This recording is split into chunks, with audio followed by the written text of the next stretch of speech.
Hello friends, welcome to Gargi classes. Date आज के 28 जनवरी 2021 और देख लेते हैं इंपॉर्टेंट न्यूज़ जो आज हम डिस्कस करने वाले हैं। इंडियन एक्सप्रेस न्यूज़पेपर से सबसे पहले अगर फ्रंट पेज पे देखें तो जो 26 जनवरी को रिपब्लिक डे के दिन जो एक ट्रैक्टर रैली निकलने वाली थी उसमें कितना ज़्यादा वायलेंस क्रिएट हुआ था, तो उसका एक न्यूज़ अपडेट है हमारे पास में कि किस अभी 30 जने फार्म लीडर्स में से जो कि बातचीत में इन्वॉल्व थे गवर्नमेंट के साथ में, उन लोगों को जेल में डाल दिया।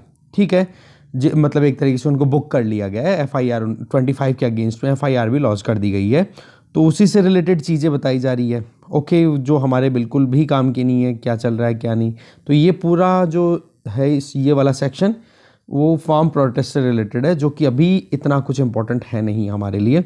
हमारे लिए इम्पोर्टेंट आज है बात कि सुप्रीम कोर्ट ने कहा कि जो तांडव एक वेब सीरीज़ शुरू की गई थी अभी अमेज़ॉन प्राइम पे, तो उसमें रिलीजियस सेंटिमेंट्स को हर्ट करने के कुछ कंटेंट थे।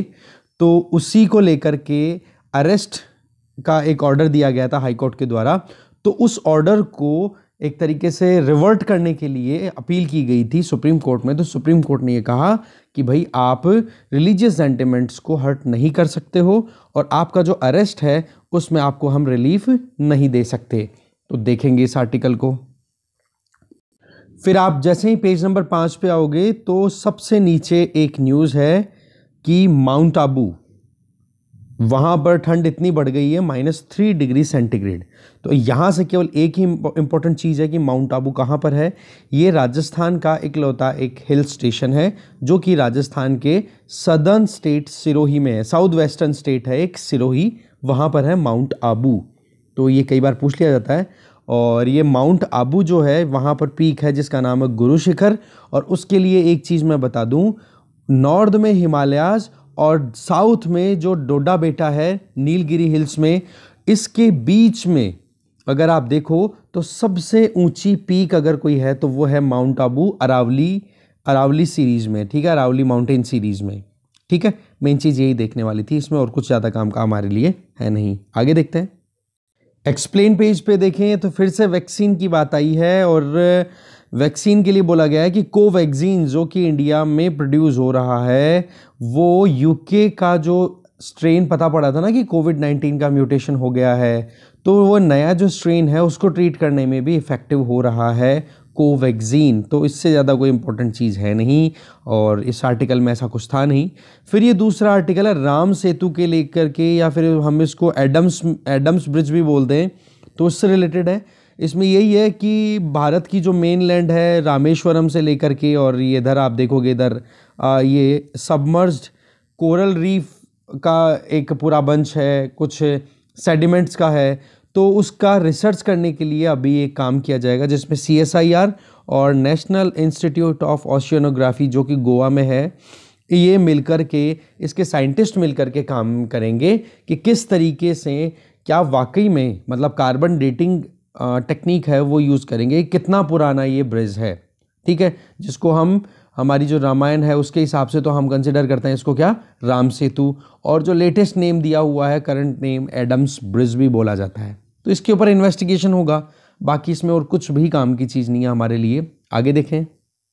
इकोनॉमी पेज पे अगर हम देखें तो हमारे सामने कुछ इंपॉर्टेंट आर्टिकल्स हैं, जिसमें एक तो हम ये देखेंगे कि स्कीम को थोड़ा चेंज करने की बात की जा रही है कि जिससे कि फंड अलोकेशन बिना गोल्ड की फिजिकल बाइंग, मतलब बिना गोल्ड को डायरेक्ट परचेज किए लोग किस तरीके से गोल्ड में इन्वेस्ट कर सकते हैं। ठीक है, तो जो ऑलरेडी गोल्ड डिपॉजिट स्कीम है उनके बारे में हम जानेंगे, गवर्नमेंट का क्या प्लान है बजट में वो जानेंगे इस आर्टिकल के थ्रू।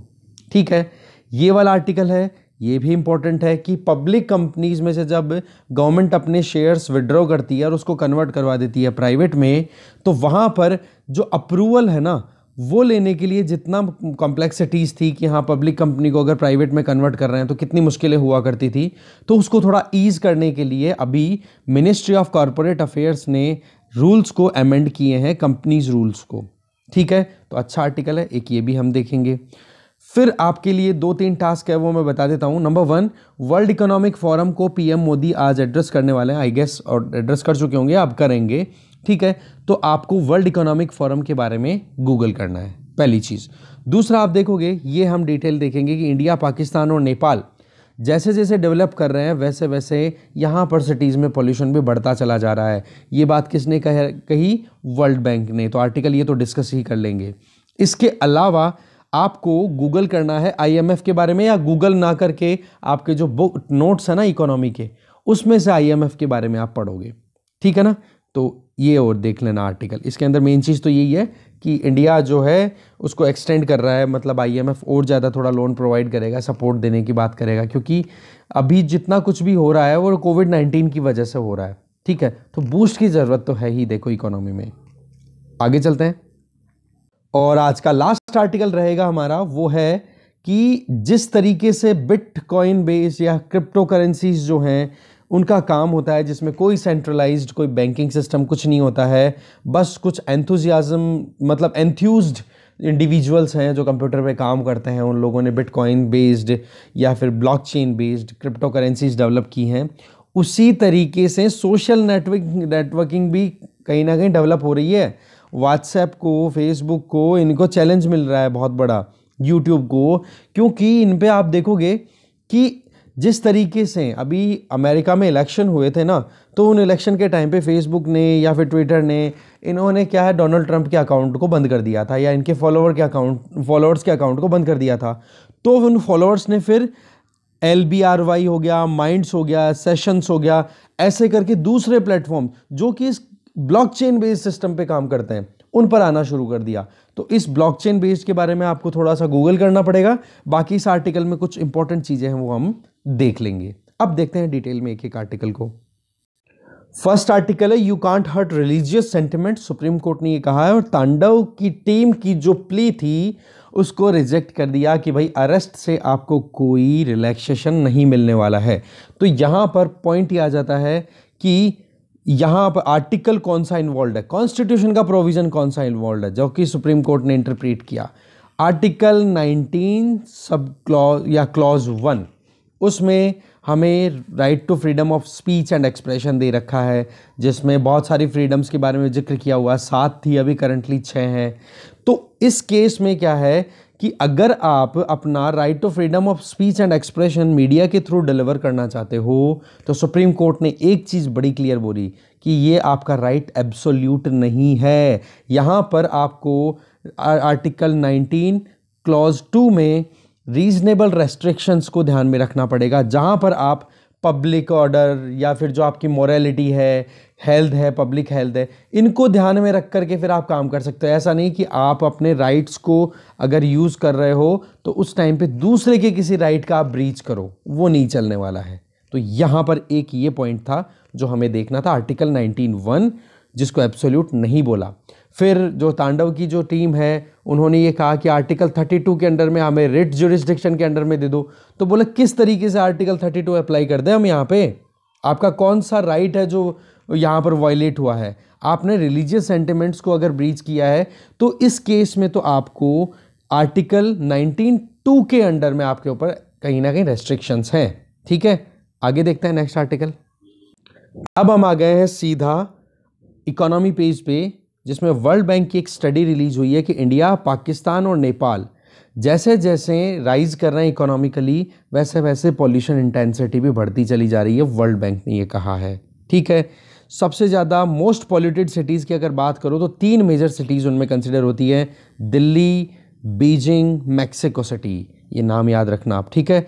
तो आप देखोगे कि पॉलिसीज़ बनाने की ज़रूरत है जिससे कि बिहेवियर चेंज आए लोगों का, क्योंकि हमारा अल्टीमेटली टारगेट क्या है, हमारी गवर्नमेंट ने कमिट किया है पेरिस क्लाइमेट चेंज एग्रीमेंट में कि हम रिड्यूस कर लेंगे इंडिया में एमिशन इंटेंसिटी को 33 से 35% तक। कब? 2030 आते आते, और कौन से लेवल को रेफरेंस माना गया है? 2005 के लेवल को। तो ये डेटा भी काम कहा हमारे पेरिस क्लाइमेट चेंज एग्रीमेंट में इंडिया का क्या कमिटमेंट है, बार बार आ रहा है, ये तो याद हो गया होगा अब तक आपको, नहीं हुआ है तो लिख लो इसको, ये लाइनें ऐसे कैसे, ठीक है।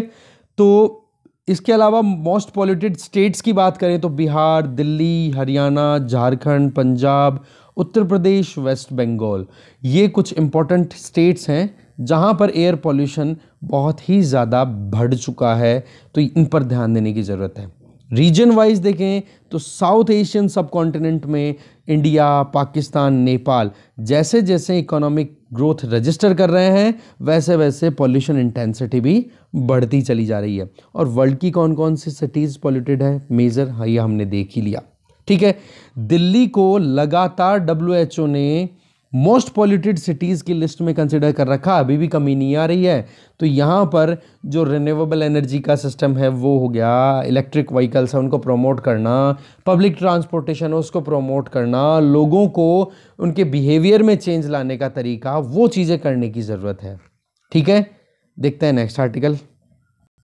नेक्स्ट आर्टिकल है scheme norms to be tweak to nudge fund allocation away from physical buying. कहने का मतलब यहाँ पर यह है कि लोग जो सोना खरीदते हैं उसमें इन्वेस्टमेंट करते हैं फिजिकली, तो उसकी बजाय गवर्नमेंट जो है वो ऑलरेडी चल रही गोल्ड स्कीम्स को थोड़ी सी उनके नॉर्म्स में चेंजेस लाएगी, जिससे कि अट्रैक्शन आ सके, उन स्कीम्स को एक पुश मिल सके। नज का मतलब एक तरीके से तो पुश, उनको थोड़ा सा और सपोर्ट देने के लिए। तो देख लेते हैं गवर्नमेंट की प्लानिंग क्या है। देखो, गवर्नमेंट प्लान कर रही है कुछ जो एग्जिस्टिंग गोल्ड डिपॉजिट स्कीम है या गोल्ड मेटल लोन स्कीम है उनको थोड़ा चेंज करें उनके नॉर्म्स में। इससे क्या होगा कि जो लोग फिजिकली अपने घर पे गोल्ड लेकर के आते हैं उसमें इन्वेस्ट करते हैं, उसकी बजाय जो बैंकिंग सिस्टम है वहाँ पर वो डिपॉजिट करवा दे अपने गोल्ड को, या फिर गोल्ड के नाम पर जो बॉन्ड्स हैं या फिर जो भी स्कीम ऑलरेडी चल रही है उनको प्रमोशन मिले। इससे क्या होगा, हमारा जो बैलेंस ऑफ पेमेंट बोल दो या फिर हम कहते हैं कि करंट अकाउंट डेफिसिट जो है वो हमारा हम कंट्रोल में ला सके। क्योंकि होता क्या है, सोने की खाने देखो इंडिया में इतनी ज़्यादा है नहीं, हम सोना जो है वो बाहर से इंपोर्ट करते हैं। और हमें ये भी पता है कि इंडिया में सोना कितना कंज्यूम होता है, शादी हो, कोई भी फंक्शन हो, ज्वेलरी का कितना हमारे चलन है। इवन इन्वेस्टमेंट के तौर पे देखें तो सबसे ज़्यादा रिलायंस ही गोल्ड पे है, समझ रहे हो। तो इस केस को गवर्नमेंट थोड़ा सा ईज आउट करना चाह रही है, तो इस वजह से गवर्नमेंट ने अपनी तरफ से ये थोड़ा सिग्नल दिए हैं। अब देखते हैं बजट में होगा क्या। देखो, गवर्नमेंट ने ऑलरेडी गोल्ड मोनेटाइजेशन स्कीम पे पिछले कुछ सालों से लगातार एक कह सकते हैं कि एम्फेसाइज डाल रखा है कि हाँ कैसे भी करके इंक्रीज किया जाए। लोग जो हैं फिजिकल गोल्ड को खरीदने की बजाय गोल्ड बॉन्ड खरीद लें या फिर गोल्ड को डिपॉजिट करवा दें। क्योंकि घर पे हमारा, अगर आप देखो घरों में हमारे तिजोरियों में अगर सोना पड़ा भी है तो वो इस केस में क्या होता है, वो डोरमेंट है, किसी काम का नहीं है। तो क्यों ना फिर उसको आप उस गोल्ड को ले जा करके बैंक में इन्वेस्ट कर दो और बैंक आपको उस गोल्ड पे आपको इंटरेस्ट रेट प्रोवाइड करे। तो वो इस तरीके की स्कीम्स हमारे पास में अवेलेबल है। तो इसमें देखोगे गोल्ड डिपॉजिट स्कीम है, ऐसे ही गोल्ड मेटल लोन स्कीम है, इंडिया गोल्ड कॉइन स्कीम है, इनको थोड़ा सा रिवैम्प करने की बातचीत चल रही है। इसके अलावा ये भी चल रहा है कि इन स्कीम्स को इम्प्लीमेंट करने में गवर्नमेंट का रोल बहुत इंपॉर्टेंट आ जाता है, तो ये बजट में ही कुछ आएगा। अब यहाँ पर स्कीम जो ऑलरेडी चल रही है उनके बारे में थोड़ा जानते हैं। देखो, एक तो ये कि जो गोल्ड डिपॉजिट स्कीम है, ठीक है, उसमें क्या है प्रोविज़न, जब कोई गोल्ड को डिपॉजिट करेगा बैंक में पैसे की तरह, तब उसको लगभग 2.25% 2.25% इंटरेस्ट रेट मिलेगा जब वो मीडियम टर्म या फिर लॉन्ग टर्म गोल्ड डिपॉजिट में जाता है। मीडियम टर्म 5 से 7 ही साल का है और लॉन्ग टर्म है 12 से 15 साल का टेन्योर। इसी तरीके से आप देखोगे गोल्ड को एक्सेप्ट करने का क्या कंडीशन है, रो गोल्ड हो, कच्चा गोल्ड जो होता है वो हो गया, गोल्ड के बार्स हो सकते हैं, कॉइन्स है, ज्वेलरी है, बस हाँ स्टोन अगर मान लो किसी ज्वेलरी में लगा हुआ है, मीनाकारी की हुई हो कहीं पे, तो उसको एक्सक्लूड कर देंगे। बाकी इस तरीके से डिपॉजिट कराया जा सकता है स्कीम के अंडर में। ठीक है, एक ये थी कि जो इन्वेस्टर अगर गोल्ड डिपॉजिट करना चाहता है तो उसको 30 ग्राम सोना कम से कम डिपॉजिट करना पड़ेगा, जिसकी वैल्यू अराउंड 1.5 लाख रुपया तो कम से कम होनी चाहिए। तो अभी गवर्नमेंट इस चीज़ पे दिमाग लगा रही है कि 30 ग्राम की लिमिट है ना, इसको कम किया जाए, क्योंकि ज़्यादातर लोगों के पास में सोना बहुत कम अवेलेबल है, तो क्यों ना 1 ग्राम इसकी लिमिट कर दी जाए। एक तो ये थोड़ा सा सोचने वाली बात है। दूसरा, जो इंटरेस्ट पेमेंट है उसको भी थोड़ा सा बढ़ा दिया जाए, क्योंकि लोगों को ज़्यादा अट्रैक्शन तभी तो मिलेगा ना जब उनको इंटरेस्ट 2.25% मिल रहा है, तो आप इसको 3% कर दो, क्या पता उससे और अट्रैक्शन आ जाए। अच्छा, गोल्ड अगर इन्वेस्ट करते हो तो वहाँ पर capital gains tax, wealth tax और इनकम टैक्स नहीं लगेगा। तो आपके पास में अगर गोल्ड अवेलेबल है, किसी भी इंडिविजुअल, किसी भी कपल, किसी भी फैमिली के पास में, तो इनको टैक्स से तो एटलीस्ट डरने की ज़रूरत नहीं है। तो ये तो हो गया देखो एक कस्टमर पॉइंट ऑफ व्यू से या रिटेल पॉइंट ऑफ व्यू से। दूसरा, कुछ अमेंडमेंट आने की स्कोप लग रहे हैं गोल्ड मेटल लोन में, GML स्कीम। इसमें कोई भी ज्वेलरी मैन्युफैक्चरर, ठीक है, वो गोल्ड मेटल बोरो करता है, तो गोल्ड मेटल लोन के बेसिस पे वो क्या करता है, देखो गोल्ड खरीदा और फिर बनाता है फिर बेचता है, तो बीच में लोन की रिक्वायरमेंट तो होती है ना। तो वहां पर क्या है, ये जो GML स्कीम ऑलरेडी जो चल रही है, गोल्ड मेटल लोन स्कीम जो चल रही है, उसमें बैंक जो है वो 180 दिन का एक टेन्योर प्रोवाइड करती है, ऑफर जो देती है 180 दिन के लिए लोन प्रोवाइड करती है, ठीक है, ज्वेलरी मैन्युफैक्चरर को। तो उसको कहीं ना कहीं बढ़ाकर, और सॉरी ये तो हो गए डोमेस्टिक मैन्युफैक्चरर्स के लिए, और 270 दिन का जो टेन्योर है वो प्रोवाइड किसको है, जो गोल्ड ज्वेलरी को एक्सपोर्ट करते हैं। तो गवर्नमेंट जो है वो कहीं ना कहीं इस चीज़ पर भी दिमाग लगा रही है कि किस तरीके से इस स्कीम को और अट्रैक्टिव बनाया जाए। इसके अलावा जो सॉवरेन गोल्ड बॉन्ड्स हैं, गोल्ड में इन्वेस्ट करवाना, कि भाई गोल्ड का नाम ना लेकर के गोल्ड बॉन्ड खरीद लो आप, ठीक है, और उसके ऊपर आपको इंटरेस्ट भी मिलता रहेगा, तो वो भी एक तरीका है, गोल्ड सॉवरेन गोल्ड बॉन्ड्स भी है। ओवरऑल प्रोग्राम को सपोर्ट करना कि कैसे भी करके, देखो सरकार के पास में भी पैसे की कमी है, तो गोल्ड बॉन्ड का नाम लेकर के क्या बोलेगी, ये भाई गोल्ड बॉन्ड है, गोल्ड की जगह ये खरीद लो कागज़ का टुकड़ा और पैसे दे दो सरकार को, सरकार आपको टाइम टू टाइम इंटरेस्ट पे करती रहेगी, और साथ में गवर्नमेंट के पास में जो फिस्कल डेफिसिट है उसको, या फिर प्रोग्राम में जो शॉर्टेज आ जाती है जब भी कोई स्कीम बनाए उसको इम्प्लीमेंट करने में, तो वो शॉर्टेज भी फुलफिल करने के लिए ये स्कीम के ऊपर आप दे सकते हो कि गवर्नमेंट अपना काम कर रही है। तो फिजिकल पोजीशन को छोड़ करके गोल्ड की ऑनरशिप भी रहेगी, कैसे, गोल्ड बॉन्ड्स को लेकर के या डिपॉजिट करके, कैसे भी करके, ठीक है। देखते हैं नेक्स्ट आर्टिकल। नेक्स्ट आर्टिकल है दैट इज कंपनीज जो इनकॉर्पोरेशन रूल है 2014 को, उसको अमेंड किया है मिनिस्ट्री ऑफ कॉरपोरेट अफेयर ने, और इसमें कुछ जो चेंजेज आए हैं वो देखेंगे कि जो पब्लिक कंपनीज को अगर प्राइवेट कंपनी में कन्वर्ट करें तो जो हर्डल्स हैं उनको हटा दिया जाए। तो इससे क्या फ़ायदा होगा, ईज ऑफ डूइंग बिजनेस आएगा। तो इसको अमेंड कौन करती है, मिनिस्ट्री ऑफ कॉरपोरेट अफेयर्स, ठीक है। जब पब्लिक कंपनी को प्राइवेट कंपनी में अगर कन्वर्ट किया जाए तो जो प्रोविजंस हैं, जो कहीं ना कहीं डीम्ड अप्रूवल, मतलब रेगुलेटरी अप्रूवल लेने की ज़रूरत पड़े, जहाँ पर सबसे बड़ी प्रॉब्लम तो क्या थी, मतलब एक तरीके से ये जो इशू था उसमें ये था कि मतलब 60 दिन तक आपको गवर्नमेंट से अप्रूवल लेना पड़ेगा, तो 60 डेज़ का प्रोविज़न हो गया ना, तो 2 महीना लंबा टाइम होता है। तो इसको रिड्यूस करके क्या कर दिया, बोला कि क्यों ना गवर्नमेंट या तो किसी भी प्रपोजल को रिजेक्ट कर दे या उस पर रिस्पॉन्स ही ना करे 30 दिन तक, तो उसको कंसिडर किया जाएगा कि गवर्नमेंट ने अपनी तरफ से उसको अप्रूव कर दिया। समझ गए कन्वर्जन को, बस इसी चीज़ पर मेन यहाँ पे फोकस है।